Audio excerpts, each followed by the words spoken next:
السلام عليكم ورحمة الله. نحمده ونستعينه ونستغفره ونؤمن به ونتوكل عليه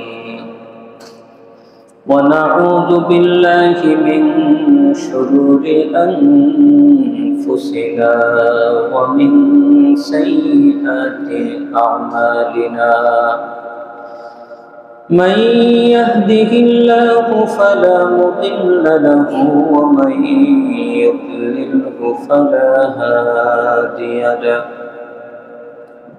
ونشهد أن لا إله إلا الله وحده لا شريك له.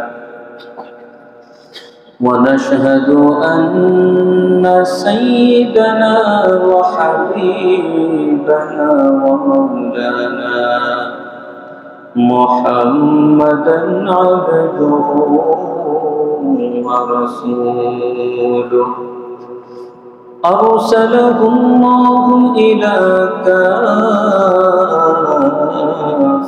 الناس بشيرا ونذيرا وداعيا إلى الله بإذنه وسراجا منيرا. أما بعد فقد قال الله تبارك وتعالى في كلامه المجيد وفرقانه الحميد. সবাই পড়ি আউযু বিল্লাহি মিনাশ শাইতানির রাজীম। বিসমিল্লাহির রহমানির রহিম। القارعة ما القارعة وما أدراك ما القارعة يوم يكون الناس كالفراش المبثوث وتكون الجبال كالعهن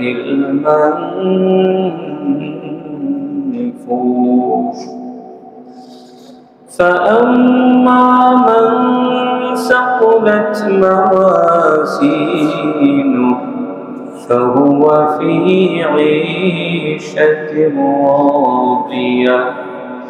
وأما من خفت موازينه فأمه هاوية. وما أدراك ما هي نار حامية. صدق الله العظيم وصدق رسوله النبي الكريم. ونحن على ذلك من الشاهدين والشاكرين والحمد لله رب العالمين. সবাই মুহাব্বতের সহিত দুরূদে ইব্রাহিম করি। اللهم صل على محمد وعلى آل محمد كما صليت على إبراهيم وعلى آل إبراهيم إنك حميد مجيد. اللهم بارك على محمد وعلى آل محمد كما باركت على إبراهيم وعلى آل إنك حميد مجيد الحمد لله সকল প্রশংসা সেই মহান রব্বুল আলামিনের, যিনি আমাদেরকে অত্যন্ত দয়া করে মায়া করে ভালোবেসে আমাদের এই ছোট্ট জীবন থেকে অল্প কিছু সময় কোরআনুল কারীমের তাফসীর ক্লাসে বসে কাটানোর মতো সুযোগ করে দিয়েছেন। সেই মহান রবের দরবারে দিল থেকে কালিমাত শুকর করি, আলহামদুলিল্লাহ। সম্মানিত হাজিরিন, আল্লাহ সুবহানাহু ওয়া তাআলা মানুষকে সবচাইতে বেশি ভালোবাসেন। আল্লাহ যত সৃষ্টি এই পৃথিবীর বুকে সৃষ্টি করেছেন, সমস্ত সৃষ্টির মধ্যে মানুষ হচ্ছে আল্লাহর কাছে সবচাইতে বেশি প্রিয়। আল্লাহ মানুষকে সবচাইতে বেশি ভালোবাসেন। আর এই মানুষের মধ্যে সবচাইতে উত্তম মানুষ হচ্ছে যারা মুমিন, যারা মুসলমান, যারা ঈমানদার। আর ঈমানদাররাও এই পৃথিবীর বুকে সবচাইতে বেশি ভালোবাসে আল্লাহকে। সুবহানাল্লাহ। এটা আমার আপনার কথা না, এটা আল্লাহ সুবহানাহু ওয়া তাআলা সূরা বাকারার মধ্যে ইরশাদ করেন। আল্লাহ এভাবে বলেন, ওয়াল্লাযীনা আমানু আশাদ্দু হুব্বান লিল্লাহ। আর যারা ঈমান এনেছে, মুমিন হয়েছে, আশাদ্দু হুব্বান লিল্লাহ, তারা আল্লাহর ভালোবাসাকে সবচাইতে বেশি প্রাধান্য দেয়। সুবহানাল্লাহ। তাহলে আল্লাহও বেশি ভালোবাসেন। আর এই মানুষের মধ্যে সব মানুষ নয়, শুধুমাত্র মুমিন যারা, তারা আল্লাহকে সবচাইতে বেশি ভালোবাসে। আমার ভাইয়েরা, এখন দেখতে হবে আমি কি আল্লাহকে সবচাইতে বেশি ভালোবাসতে পেরেছি কিনা। প্রত্যেকটা মানুষ যদি নিজেকে প্রশ্ন করে তুমি সবচাইতে বেশি ভালোবাসো কাকে, তার ভিতর থেকে একটা উত্তর চলে আসবে। কেউ অ্যান্সার আসবে যে আমি আমার মাকে সবচাইতে ভালোবাসি। আবার কেউ অ্যান্সার দিবে আমি আমার বাবাকে সবচাইতে বেশি ভালোবাসি। কেউ অ্যান্সার দিবে আমি আমার ভাইকে সবচাইতে বেশি ভালোবাসি। কেউ বোনকে সবচাইতে বেশি ভালোবাসে, কেউ খালাকে সবচাইতে বেশি ভালোবাসে। আমার ভাইয়েরা, মুমিন সে অ্যান্সার দিবে আমি এই দুনিয়ার বুকে সবচাইতে বেশি ভালোবাসি আমার রব, আমার সৃষ্টিকর্তা, আমার মালিক, সব কিছুর মহা মালিক যিনি আল্লাহ রাব্বুল আলামিনকে আমি সবচাইতে বেশি ভালোবাসি। সুবহানাল্লাহ। আর এই ভালোবাসার বহিঃপ্রকাশ ঘটবে কখন? যখন আল্লাহর হুকুম পালন করার ক্ষেত্রে মুমিন সব কিছুকে বিসর্জন দিতে পারবে, তখন এটার বহিঃপ্রকাশ ঘটবে যে না, মুমিন প্রকৃতপক্ষেই আল্লাহকে বেশি ভালোবাসে। আল্লাহ আমাদেরকে সেই কোয়ালিটির মুমিন হওয়ার তৌফিক দান করেন, আমিন। আমার ভাইরা, আমি আপনাদের সম্মুখে তেলাওয়াত করেছি সূরা আল কারিয়া। এই সূরাটি কোরআনুল কারীমের ধারাবাহিকতায় 101 নম্বর সূরা। এই সূরাটির মধ্যে মোট ছোট ছোট 11টি আয়াত আছে। আল্লাহ সুবহানাহু ওয়া তাআলা এই সূরাটির মাঝে কিয়ামতের ভয়াবহতা তুলে ধরেছে।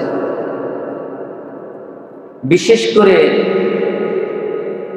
মুমিনদেরকে আল্লাহ এই সূরাটির মধ্যে একটি মেসেজ দিয়েছেন যে কোন ধরনের মুমিন সবচেয়ে বেশি সফল, আর কোন ধরনের মুমিন হওয়া সত্ত্বেও ব্যর্থ। এই মেসেজটা এই সূরার মধ্যে আছে। আমরা ইনশাআল্লাহ পর্যায়ক্রমে মেসেজটি পেয়ে যাব। আল্লাহ আমাদেরকে এই সূরাটি সুন্দর করে আপনাদের সম্মুখে আমাকে উপস্থাপন করার এবং আপনাদেরকে এবং আমাকে এর মর্মার্থ বোঝার এবং এই কোরআনের রঙে আমাদের সকলকে রঙিন হওয়ার, অর্থাৎ কোরআনের বিধানগুলো আমাদের সকলকে পালন করার তৌফিক নসিব করেন, আমিন। আমার ভাইয়েরা, প্রথম আয়াত আল্লাহ সুবহানাহু ওয়া তাআলা এই সূরাটির নামকরণ করেছেন প্রথম আয়াত দিয়ে। প্রথম আয়াতটা হচ্ছে আল কারিয়া।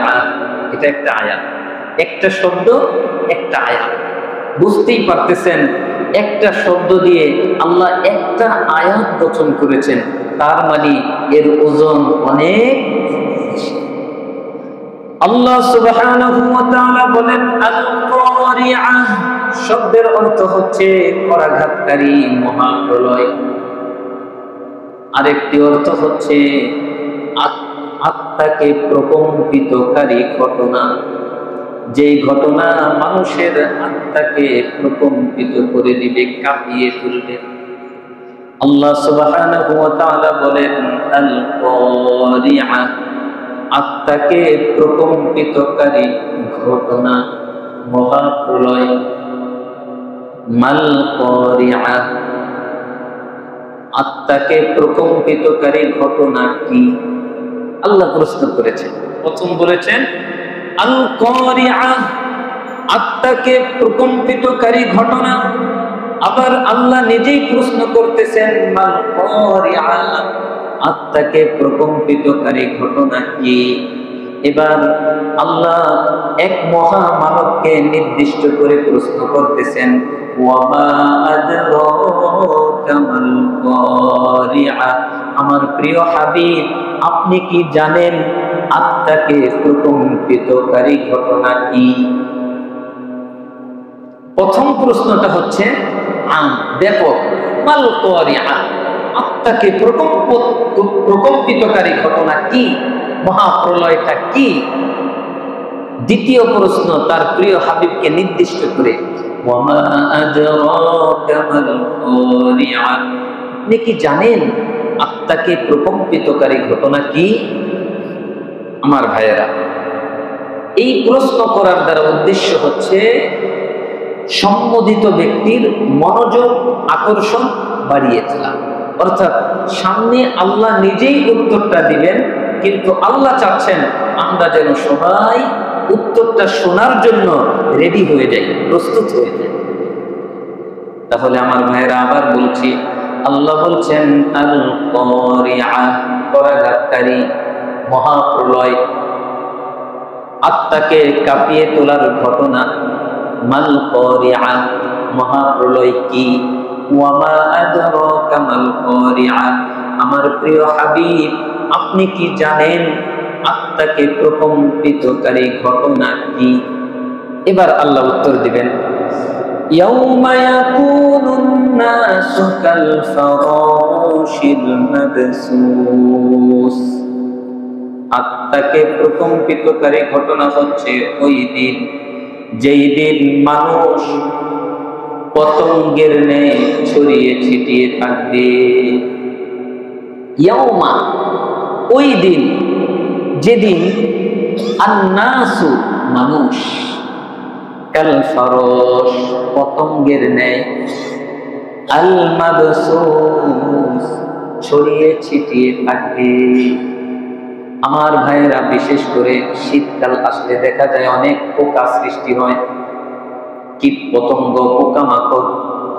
যে পোকাগুলো একটা লাইট, একটা বাতির কাছে এসে ঘুরতে থাকে, ঘুরতে থাকে, ঘুরতে থাকে, এক পর্যায়ে বাতির সাথে, গরমের সাথে আঘাত পেয়ে পোকাটা পড়ে যায়।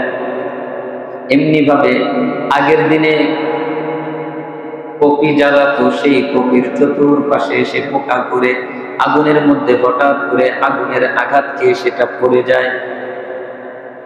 এরকম দেখবেন বাতির নিচে ছড়িয়ে ছিটিয়ে পোকা পড়ে আছে। আল্লাহ বলেন বান্দারে, আত্মাকে প্রকম্পিতকারী ঘটনাটা হচ্ছে ওই মহা ভয়াবহ একদিন, যেই দিনের শব্দের কারণে মানুষের কলিজা ফেটে মানুষগুলো সব মরে যাবে। এই মানুষগুলো পতঙ্গের ন্যায় এক এক জায়গায় ছড়িয়ে ছিটিয়ে পড়ে থাকবে। ওইটা হচ্ছে সেই দিন।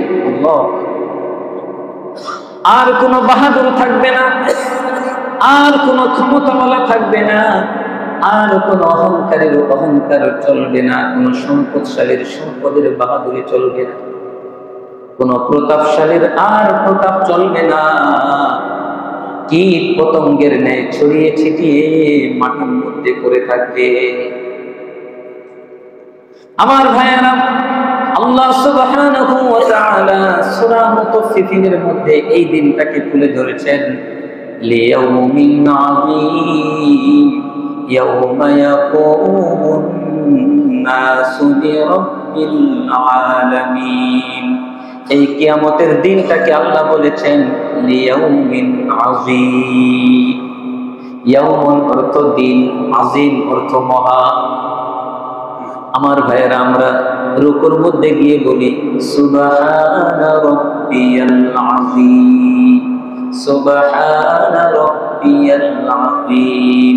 আযীম শব্দের অর্থ হচ্ছে মহান, কিন্তু যখন এই আযীম শব্দটা কিয়ামতের দিনের সাথে যুক্ত হয়েছে তখন এর অর্থ আর মহান নেই, এর অর্থ হয়ে গেছে ভয়ানক। লিয়াউমিন আযীম, এমন একটা দিন যে দিনটা বড় ভয়ানক। আমার ভাইয়েরা, সূরা মুদাসসিরের মধ্যে আল্লাহ বলেন ইয়াউমুন আসির, ওই দিনটা হচ্ছে বড় কঠিন দিন। সূরা মুজাম্মিলের মধ্যে আল্লাহ বলেন ইয়াউমা ইয়াজআলুল বিলদানা শিবা, বান্দারে দিনটা কত কঠিন, কত কঠিন। ইয়াজআলুল বিলদানা শিবা, একটা বালক, একটা কিশোরকে ওই দিনটার ভয়াবহতা বৃদ্ধ বানিয়ে দিবে। সূরা মুজাম্মিল, ইয়াউমা ইয়াজআলুল বিলদান, যেই দিনটা ইয়াজআলুল বিলদান, বিলদান শব্দের অর্থ হচ্ছে কিশোর, বালক, একটা বালককে শিবা বৃদ্ধ বানিয়ে দিবে। এত ভয়াবহ দিন, যেই দিন একটা বালক বুড়া হয়ে যাবে, বৃদ্ধ হয়ে যাবে। যেই দিন দুধ পানকারিনী মা তার দুধ পোষ্য সেই ছোট্ট শিশুটার কথা ভুলে যাবে। দিনটা এত ভয়াবহ। মানুষগুলোকে তুমি দেখবা নেশাগ্রস্তের মতো, কিন্তু তারা কেউ নেশাগ্রস্ত নয়, তারা কেউ নেশাগ্রস্ত না, কেউ নেশা পান করে নাই। জিজ্ঞাসা করলাম আল্লাহ, তাহলে এই ভালো মানুষগুলো নেশাগ্রস্তের মতো হয়ে গেছে কেন? আয়াতের শেষে আল্লাহ বললেন ওয়ালাকিন্না আযাবাল্লাহি শাদীদ, বান্দার এই ভালো মানুষগুলো নেশাগ্রস্তের মতো হয়ে গেছে কারণ হচ্ছে আল্লাহর আযাব বড় কঠিন। ওয়ালাকিন্না আযাবাল্লাহি শাদীদ, ওয়ালাকিন্না কিন্তু আযাবাল্লাহি আল্লাহর আযাব, আল্লাহর শাস্তি শাদীদ বড় কঠিন। আমার ভাইয়েরা, সেই দিনটা সবার সামনে আসতেছে, ঠিক কিনা? সেই দিনের জন্য প্রস্তুতি গ্রহণ করার জন্য আল্লাহ মেসেজ দিয়েছেন, বান্দা পাগলের মতো, উন্মাদের মতো ঘোরাফেরা করো না, এই জীবনটাকে অবহেলা করে কাটিয়ে দিও না। তোমার জীবনের প্রত্যেকটা মুহূর্তের অনেক দাম। এক একটা সেকেন্ড তোমাকে যেই নেক আমল করতে হবে, তোমার এই মৃত্যুর পরবর্তী যে জিন্দেগি, ওই জিন্দেগির শুরু আছে, কোনোদিন শেষ হবে না। ওই দিন, ওই সফল, ওই মহা এক বিশাল এক জিন্দেগিতে, যেই জিন্দেগির শুরু আছে শেষ নাই, সেই বিশাল জিন্দেগিতে যদি তুমি সফল হতে চাও, এই ছোট্ট জীবনটাকে অবহেলা করে কাটিয়ে দিলে হবে না। এই ছোট্ট জীবনের প্রত্যেকটা সেকেন্ড, প্রত্যেকটা মুহূর্তকে তোমার মূল্যায়ন করতে হবে। এই মেসেজ আল্লাহ আমাদেরকে দিচ্ছেন। বান্দা ইয়াউমা ইয়াকুনুন নাস কাল ফারাশিল মাবসুস, ওই দিনটা এত ভয়ানক। ইয়াউমা ইয়াকুনুন নাস, মানুষগুলো হয়ে যাবে কাল ফারাশিল মাবসুস, ছড়িয়ে ছিটিয়ে পড়ে থাকা পতঙ্গের মতো, পোকার মতো। জিজ্ঞাসা করলাম আল্লাহ, আর কি হবে? আল্লাহ সুবহানাহু ওয়া তাআলা ৫ নম্বর আয়াতে বলেন ওয়া তাকুনুল জিবালু কালইহনিল মানফুশ, আর যেদিন পাহাড়গুলো হয়ে যাবে, ওয়া তাকুনুল জিবাল, পাহাড় হয়ে যাবে, আল জিবাল শব্দের অর্থ পাহাড়।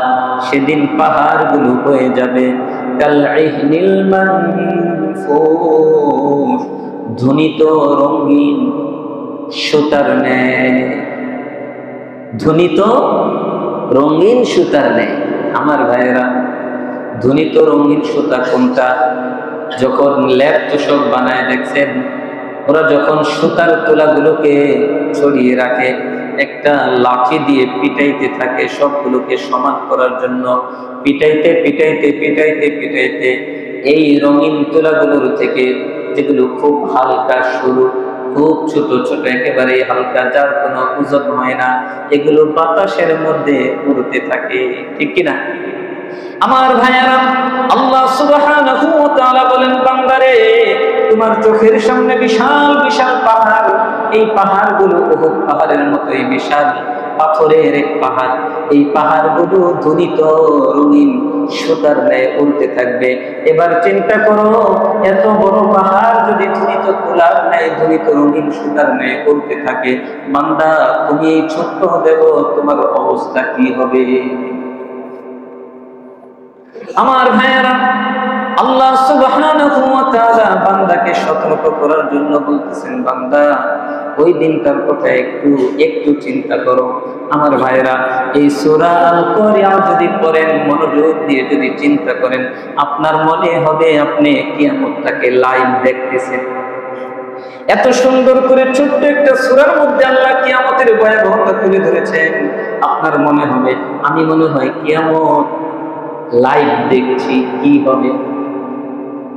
আমার বন্ধুগণ, তাফসীরের কিতাবের মধ্যে লেখে, হযরতে ইসরাফিল আলাইহিস সালাম বাঁশির মধ্যে ফু দিবেন।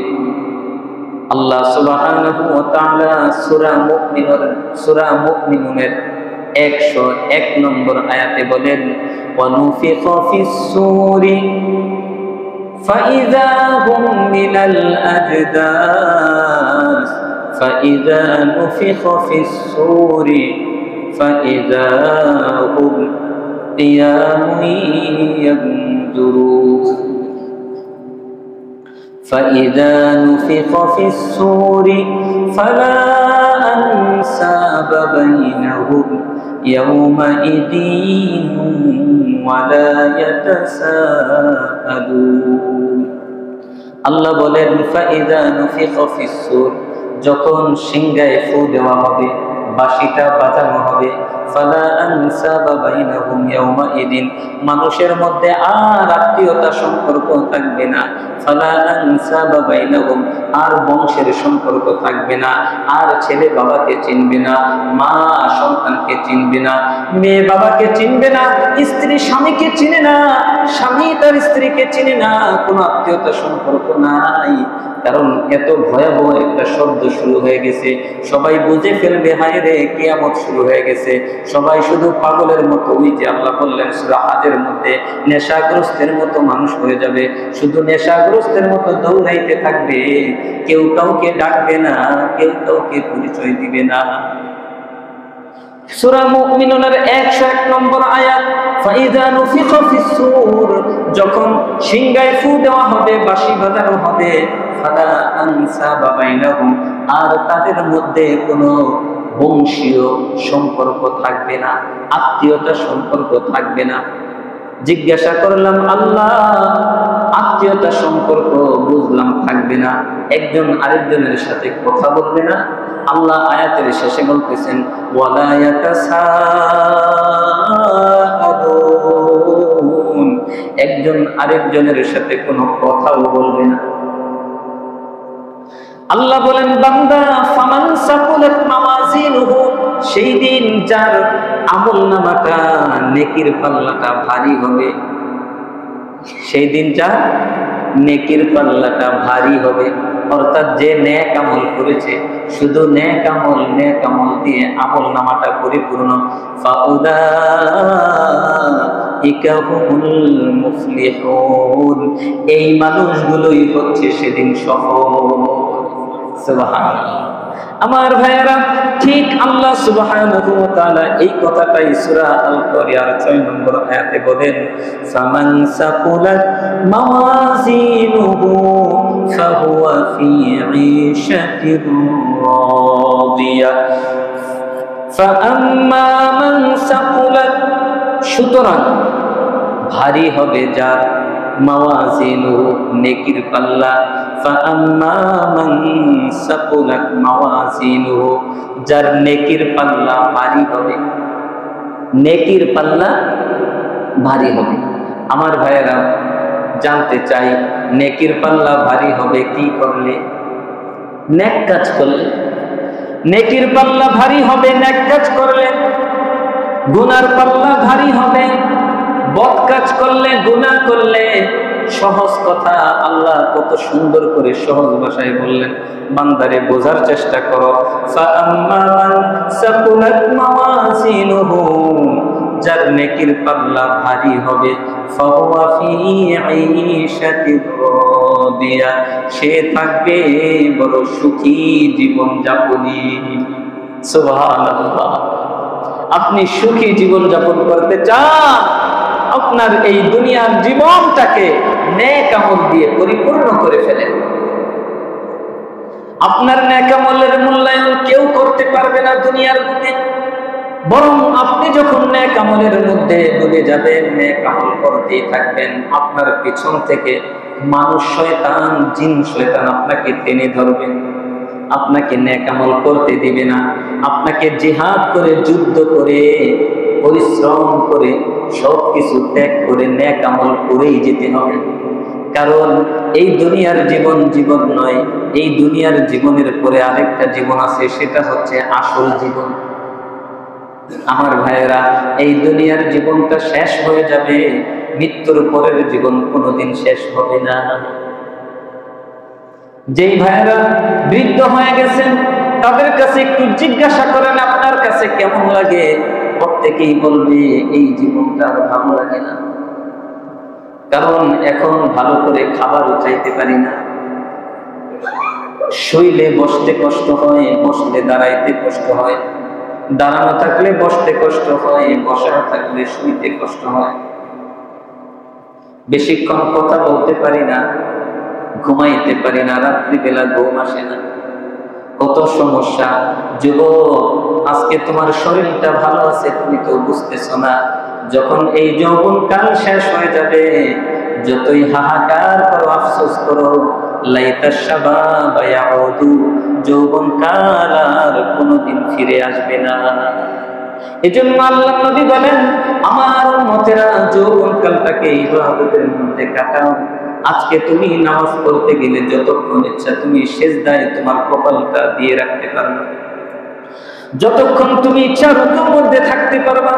কিন্তু বয়স যখন একটু ভারী হয়ে যাবে, তুমি ইচ্ছা করলেও লম্বা লম্বা রুকু দিতে পারবা না, লম্বা লম্বা সিজদা দিতে পারবা না, তুমি ইচ্ছা করলেও অনেকক্ষণ কিয়াম করতে পারবা না, অনেক বড় বড় সূরা নামাজের মধ্যে পড়তে পারবা না।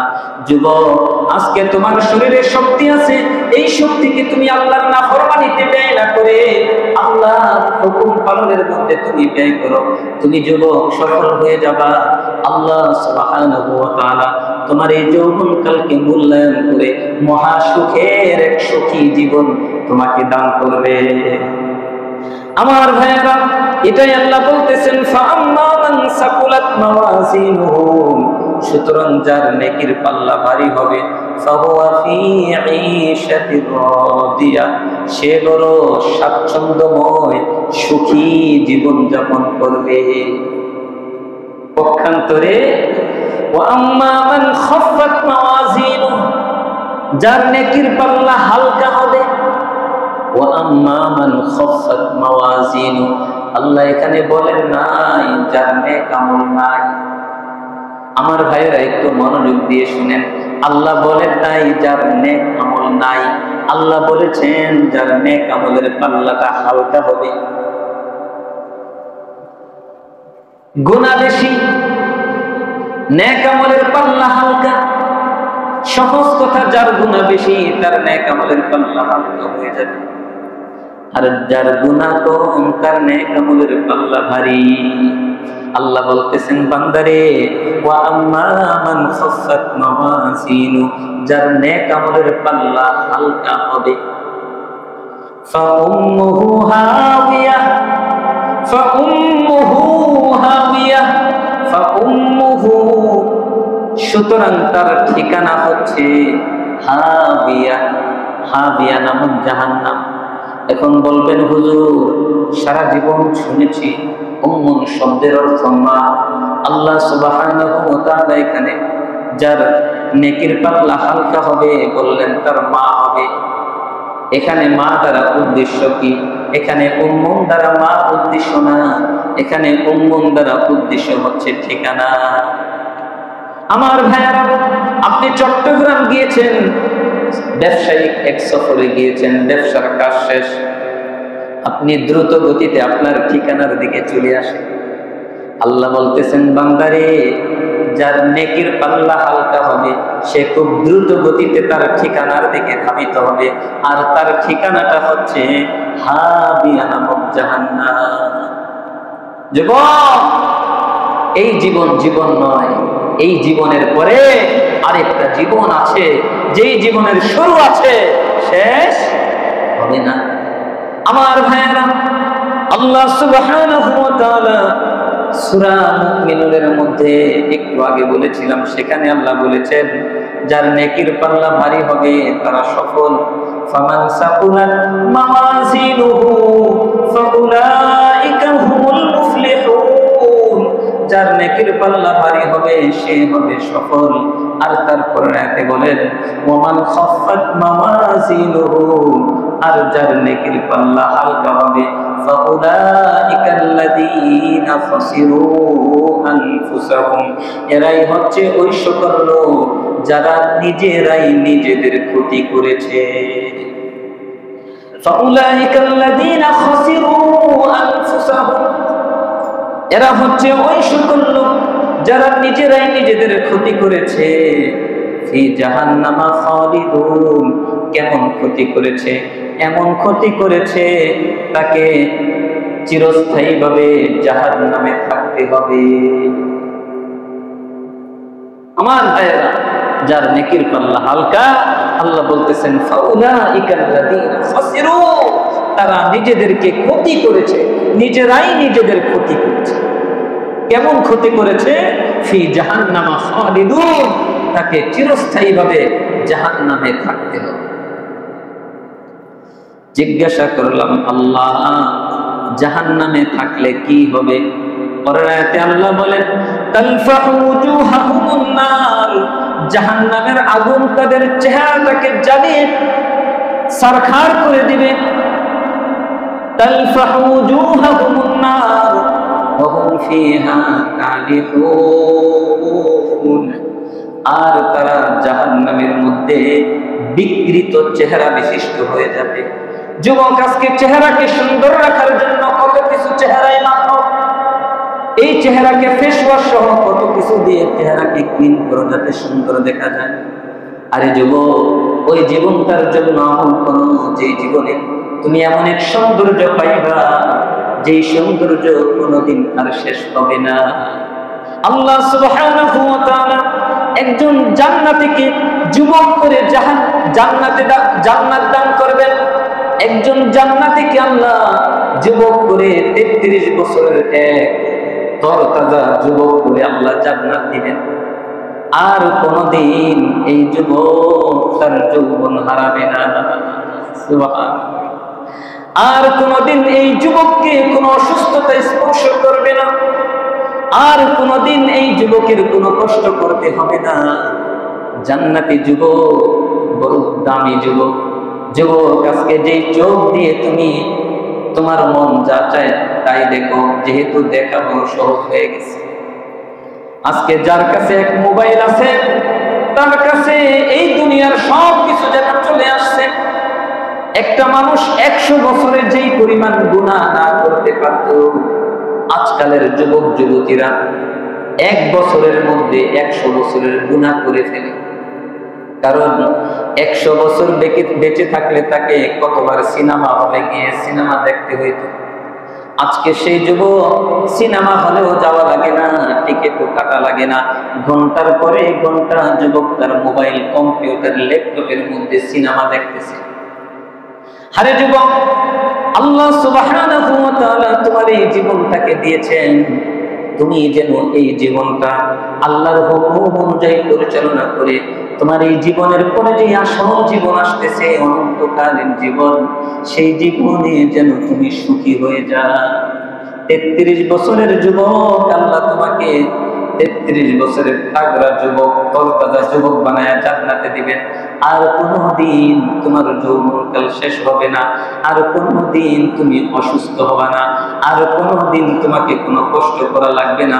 যুবক জান্নাতের মধ্যে যত ইচ্ছা তত খাবার খেয়ে ফেলবে, কত আইটেমের খাবার যে যুবক খাবে, জান্নাতি যুবক, জান্নাতি ব্যক্তি খাইতে খাইতে খাইতে খাইতে যত খায় ততই মজা, যত খায় ততই মজা। দুনিয়ার বুকে আপনি যত খাবেন আস্তে আস্তে আপনার খাওয়ার মজাটা কমতে থাকবে।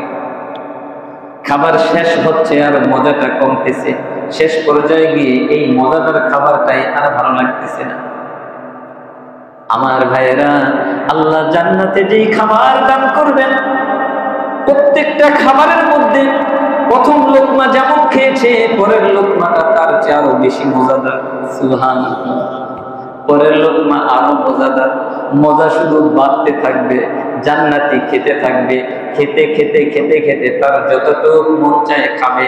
খাবার পরে একটা ঢেক আসবে, পেট আবার খালি, আবার খাবে। সুবহানাল্লাহ, আর টয়লেটে যাওয়া লাগবে না, এত কষ্ট করা লাগবে না, এক ঢেক আসবে, পুরো পেট খালি হয়ে যাবে। আল্লাহ সুবহানাহু ওয়া তাআলা এই কথাটা সূরা মুরসালাতের মধ্যে আল্লাহ এভাবে ইরশাদ করেন, বান্দারে কুলু ওয়াশরাবু হানিআম বিমা কুনতুম তা'মালুন। কুলু ওয়াশরাবু, তুমি খাও আর পান করো, হানিআম, খুব স্বাচ্ছন্দ্যের সাথে, আনন্দের সাথে, বিমা কুনতুম তা'মালুন, যেহেতু তুমি দুনিয়াতে অনেক কষ্ট করে আমল করেছো। সুবহানাল্লাহ বলে। এজন্যই একটু আগে বলেছিলাম, আপনার আমলের মূল্যায়ন এই দুনিয়ার মানুষ করতে পারবে না, কারণ আপনার নেক আমলের মূল্য যে কত, এটা রব ছাড়া আর কেউ জানে না।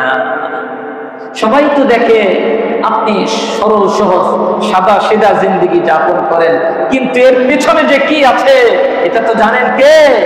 আল্লাহ সুবহানাহু ওয়া তাআলা। আপনি কি বুঝেন না বিশাল বিল্ডিং করা লাগবে? আপনি কি বুঝেন না দামি গাড়িতে চলতে মজা লাগবে? আপনি কি বুঝেন না হাজার কোটি টাকার মালিক হলে, ক্ষমতা থাকলে সবাই সেলুট দিবে? এত কিছু বোঝার পরেও আপনি কেন ছেড়ে দিয়েছেন? কারণ আপনি চান, আমি এই ক্ষণস্থায়ী জিন্দেগির এই সম্পদের পাহাড় করতে চাই না, আমি এই ক্ষণস্থায়ী জিন্দেগির ক্ষমতা চাই না, আমি তো এমন এক জিন্দেগির ক্ষমতা চাই যেই জিন্দেগির ক্ষমতা শুরু হলে আর কোনোদিন শেষ হবে না। সুবহানাল্লাহ। আমার ভাইয়েরা, আল্লাহ সুবহানাহু ওয়া তাআলা সূরা কারিয়ার মধ্যে এই কথাটাই বললেন, আমার বান্দারা শোনো, ওয়া আম্মা মান খাফফাত মাওয়াজিনু, আর যার নেকির পাল্লাটা হালকা হবে, ফাউম্মুহু হাবিয়া, তার ঠিকানা হচ্ছে হাবিয়া নামক জাহান্নাম। এবার আল্লাহ আপনার আমার মনোযোগটাকে বাড়ানোর জন্য বলতেছেন, ওমা আদরাকা মা হিয়া, তুমি কি জানো সেটা কি? ওমা আদরাকা মা হিয়া, বান্দারে তুমি কি জানো সেই হাবিয়া নামক জাহান্নামটা কি? এবার আল্লাহ উত্তর দিতেছেন, নারুন হামিয়া, হাবিয়া নামক জাহান্নাম এমন একটা জাহান্নাম যেটা অনেক গভীর একটা গর্ত, নারুল হামিয়া, আর সেই গর্তটা প্রজ্বলিত আগুন দ্বারা ভরপুর।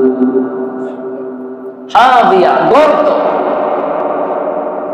নারুন হামিয়া, নারুন শব্দের অর্থ আগুন, হামিয়া অর্থ প্রজ্বলিত। আল্লাহ হামিয়া অর্থ প্রজ্বলিত কেন বললেন? কারণ এক একটা আগুনের পাওয়ার এক এক রকম। হাবিয়া নামক জাহান্নামের মধ্যে যেই আগুন, সেই আগুনের পাওয়ারটা বড় কঠিন। আমার ভাইয়েরা, বিশ্বনবী মুহাম্মদুর রাসূলুল্লাহ সাল্লাল্লাহু আলাইহি ওয়াসাল্লাম জাহান্নামের আগুনের এই কঠোরতা বুঝাইতে গিয়ে নবীজি হাদিস শরীফের মধ্যে বলেন, সহিহ মুসলিম শরীফের 2843 নম্বর হাদিস, হাদিসের বর্ণনাকারী হযরত আবু হুরায়রা রাদিয়াল্লাহু তাআলা আনহু, তিনি বলেন, আন্না রাসূলুল্লাহ সাল্লাল্লাহু আলাইহি ওয়াসাল্লাম قال বিশ্বনবী মুহাম্মদুর রাসূলুল্লাহ সাল্লাল্লাহু আলাইহি ওয়াসাল্লাম ইরশাদ করেছেন নারুকুম জুজউম মিন 70 জুজআন মিন নারি জাহান্নাম, তোমরা যে আগুন দিয়ে খাবার রান্না করো, তোমরা যে আগুন দিয়ে শিল্প কারখানার ফ্যাক্টরির মাল বিগলিত করো, লোহাকে জ্বালিয়ে পানি বানিয়ে ফেলো, যেই আগুন দিয়ে, এই আগুনটা হচ্ছে জাহান্নামের আগুনের 70 ভাগের 1 ভাগ। আল্লাহু আকবার। তার মানে জাহান্নামের আগুন এর চেয়ে 70 গুণ বেশি পাওয়ারফুল। জুজউম মিন 70 জুজআন মিন নারি জাহান্নাম, জাহান্নামের আগুনের 70 ভাগের 1 ভাগ। সাহাবায়ে কেরাম বললেন ইলা ইয়া রাসূলুল্লাহ, ওগো আল্লাহর নবী সাল্লাল্লাহু আলাইহি ওয়াসাল্লাম, ইন কানাত লাকাফিয়াতান, ইয়া রাসূলুল্লাহ, এই আগুনই তো আমাদের জন্য যথেষ্ট ছিল। এই দুনিয়ার আগুনের মধ্যেই তো আমরা হাতটা দিতে পারি না। এই দুনিয়ার আগুন তো শরীরে একটু লাগলে সাথে সাথে চামড়াটা পুড়ে যায়, ফুস করে যায়, জ্বলা শুরু হয়ে যায়। ইয়া রাসূলুল্লাহ, এই আগুনের শাস্তি তো সহ্য করতে পারি না, এটাই তো যথেষ্ট ছিল। আল্লাহর নবী বলেন ক্বালা ফুদ্দিলাত আলাইহিন্না বিতিসআতিন ওয়া সিত্তিনা জুজআন, আল্লাহ এই দুনিয়ার আগুনটাকে 69 গুণ বেশি পাওয়ারফুল করে জাহান্নামে এটা রেখে দিয়েছে। জাহান্নামীদেরকে শাস্তি দেওয়ার জন্য। আমার ভাইয়েরা,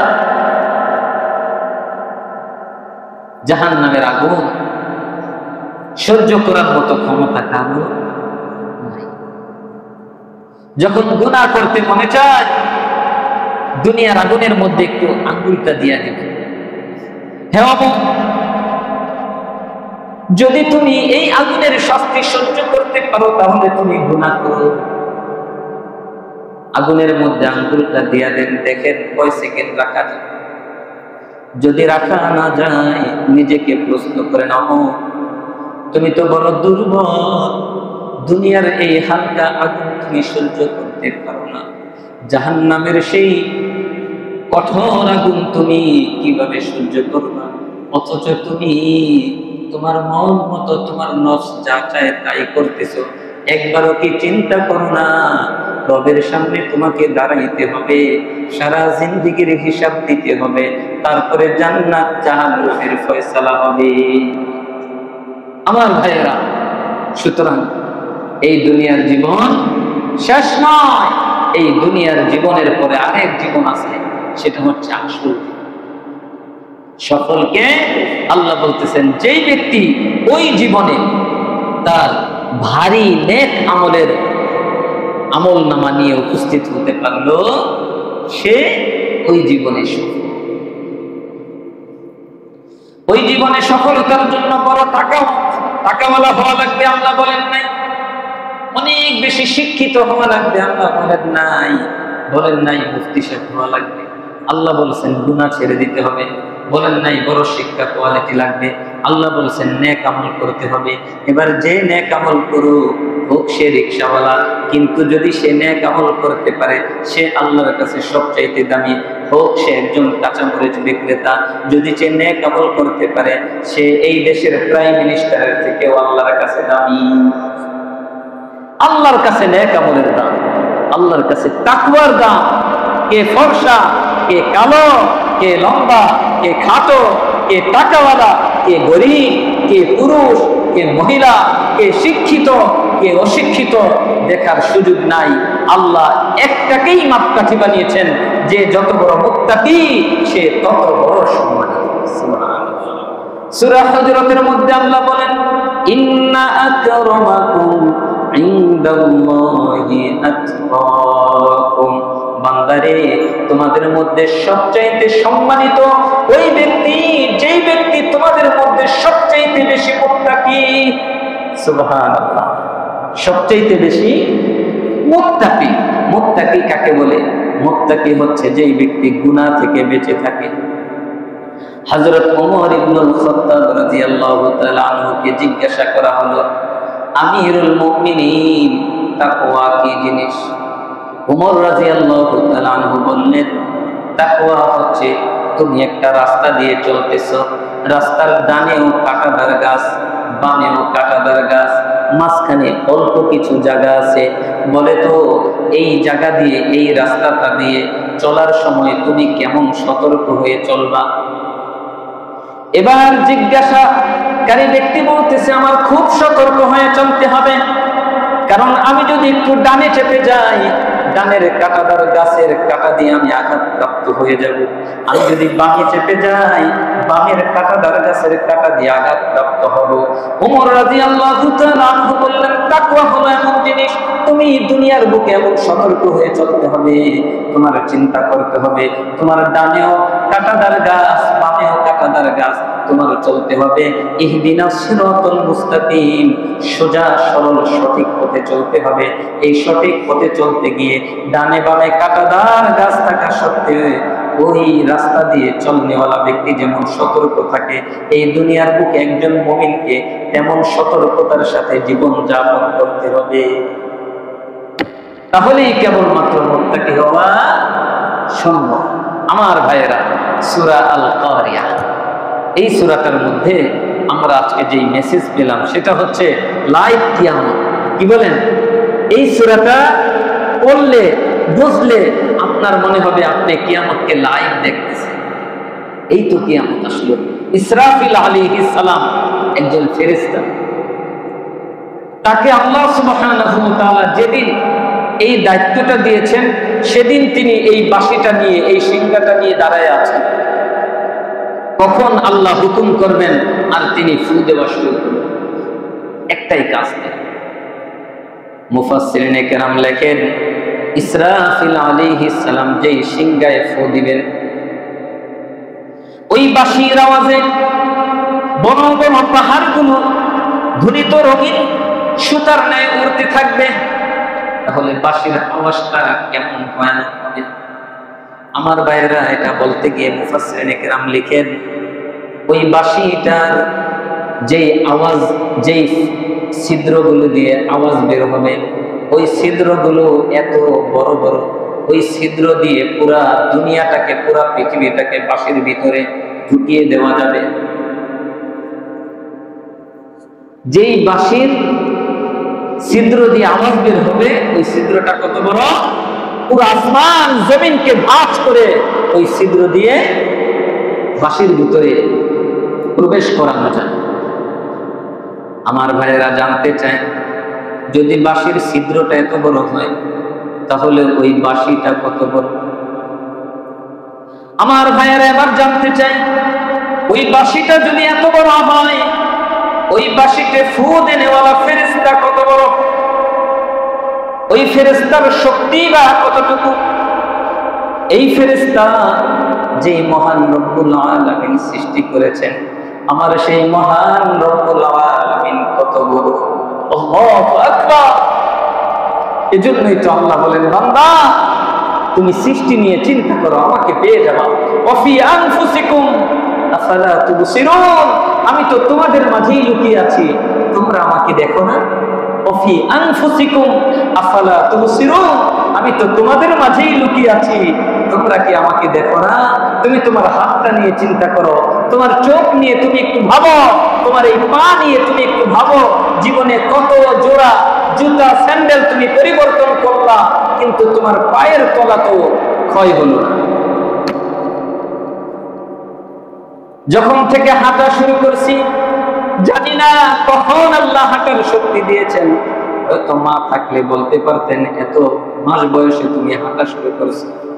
আমার ভাইয়েরা, হাঁটা যখন শুরু করছি, হাঁটা শুরু করার পর থেকে যে আমরা জুতা পরা শুরু করছি, কেউ বলতে পারবে না জীবনে কত জোড়া জুতার তলা শেষ হয়ে গেছে, ঠিক কিনা? আমার ভাইয়েরা, শত শত জুতা স্যান্ডেলের তলা শেষ হয়ে গেল। পায়ের তলার দিকে তাকায় দেখি, আগে যেমন ছিল পায়ের তলা এখনো তেমনই আছে। সুবহানাল্লাহ! আল্লাহ বলেন, তোমার এই পায়ের তলাটা নিয়ে একটু চিন্তা করো। তাহলেই তো তুমি পেয়ে যাবা এই পায়ের তলাটাকে সংরক্ষণকারী একজন আছেন, তিনি হচ্ছেন আল্লাহ রাব্বুল আলামিন। আমার ভাইরা, আমাদের এই জীবনটাকে আমরা মূল্যায়ন করব, জীবনের প্রত্যেকটা মুহূর্তকে মূল্যায়ন করব। আজে বাজে কাজ করে, গল্প গুজব করে আমাদের এই জীবনকে আমরা নষ্ট করব না। আল্লাহ তৌফিক দান করেন, আমিন। দুরূদ শরীফ